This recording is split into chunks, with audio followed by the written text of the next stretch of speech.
Ayan, sorry na putol. Nalobat kasi. Ayan, dito mag-aasinta ng hollow blocks. Katapat ng bakal na yan. Ano yun? Ano na, hollow blocks na din? Hindi siya yung movable chair ba? Okay, ayun. Tapos, dito, magiging salas na to. Tongpor. Ano salas? Ito? Magiging salas kasi pintuan yun doon. Ay, hindi baga. Ay, paganto yung hati ko. Ay, paganto pala. Ang kwarto. Ay, mali pala ako. Hindi pa dito. Paganto pala. Paganyan. Pa-horizontal. Pa-vertical yung sinabi ko. Ito pala may mga bakal-bakal. Ayun, para na naman daw nakaharap sa silangan. Yan, may naririnig tayong uwak. Wow, reachable na yung mga puno dito. Ayan. Ayun, yun ngayon ang pinakang super duper latest to the max. Ari, maging hallway, ari, wala. Malapad, ari. Pwede ka dyan mag-tayo ng bilyara. Anong gagawin mo dyan mahabang yan. Oh, diba? Maging bakante, aring mahabang, ari. Oh, pwede kami maggulong dyan ever. Oh. Astig. O yan, hindi na daw tayo maabot. Tinitingala na talaga tayo ng bonggang-bongga. Okay. So nga pala yung puno ng antipolo na wala ng dahon kasi na tema ng kidlat. Yan, ang paligid ng ating bahay.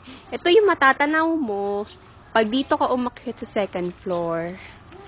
Ayan. Ililigid na. Bonggang-bongga. Ayan. Ayan, tapos siguro, probably, dito yung bintana sa part na to. Katapat dyan. Tapos, ito yung tree, kitang-kita. Hindi ako takot. Ayan, ang lalim. Okay, yan din yung matatanaw mo sa May bintana ba dito?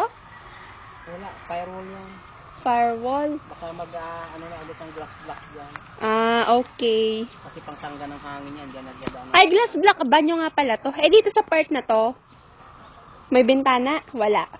At titingnan pa kung magkakaroon ng sliding dyan, para kita mo kabila. Ayan. O yan, pag nagkabahay na dito, yan, kitang-kita natin yung mga bahay na itatayo. Yee! Bubuyog.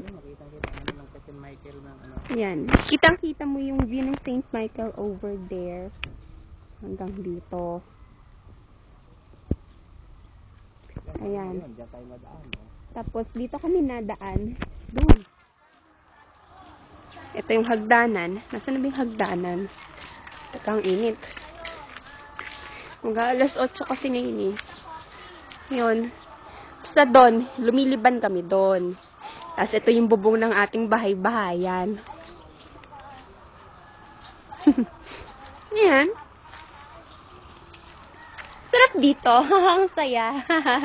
Nakakatakot nga lang umakyat dun sa hagdanang yun. Bale, siguro, after 3 weeks ulit ako makakapag-update kasi nga, gawa nga ng patitigasin pa ng bonggang-bongga.